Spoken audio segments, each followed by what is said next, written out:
consensus? What is the accusation typically that is brought against the proponent of intelligent design? It seems like the consensus in the room is the accusation is, Bob, you have some underlying religious motive that you're bringing to the table, and it's impure, and the proponents of evolution in the room have no motives, no subjectivity when they come to the table of science. So maybe I'm just a postmodernist, or maybe I'm saying the explanatory, the validity of a scientific theory is its explanatory power. Bob is saying, I've been persuaded, the explanatory power of intelligent design has persuaded me this way. And we're saying, no, it hasn't. We're saying, no, you have impure motives, and you're not telling us about them. So we're going to give them to you. We're going to say that, and I'm just asking, is that what's happening?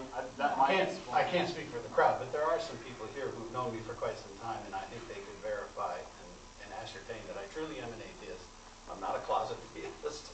I'm not here on behalf of the Catholic Church or anything like that. I am an atheist. I really do not believe in God. So I mean, I can't prove that bona fides, but that does happen to be a fact. I actually like what you said. What's your first name? Jake. I like what Jake said, is because I think this debate, which is what Ben, I think, is trying to achieve, is to say, look, let's get out of this kind of caricaturing of one side versus the other. Let's get out of the caricature that says that the guys that are sitting on the ID side are a bunch of right-wing Luddites. And let's get out of the characterization that says that because of the science is over here, that by God, they never do anything wrong. There's no such thing as fraud. There's no such thing as a bias going into it. And that they've got nothing to lose if for some reason new data says that this evolutionary theory is not quite as sound as it used to be. I don't think you have to be a rocket scientist to realize that there'd be an awful lot of scientists that would have some major problems if all of a sudden Darwin was not the popular theory that it is today.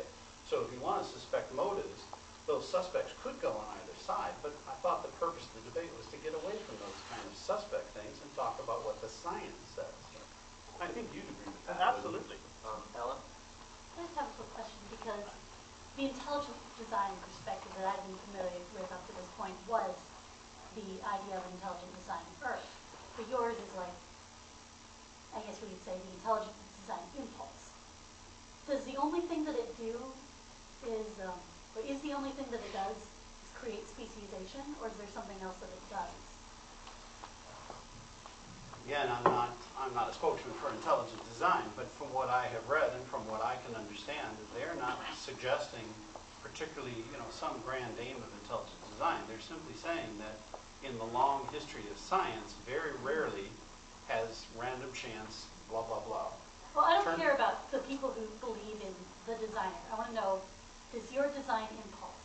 Well, that's what I'm saying. So what they're saying is a much more logical, a much more realistic view of this phenomenon that we've observed over time is to look for something that is behind what we observe, not random chance. And so they are doing science that says, let's find out what it is that's causing that to happen. If you have, what are the number of pieces that have to work for this flagellum to work? I don't know. Like 29, I don't know. Some very, very large number. Well, you could do science that says, I'm going to prove that all 29 of those flagellum parts just happened by chance through positive mutation, and selection.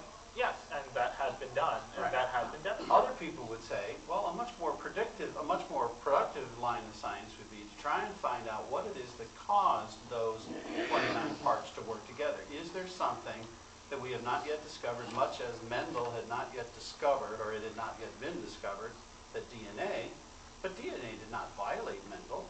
And so it could be that the intelligent design discovery of tomorrow will not in any way destroy or do anything with evolution. It may just simply explain it in ways that we don't know. Were you raising your hand? Or?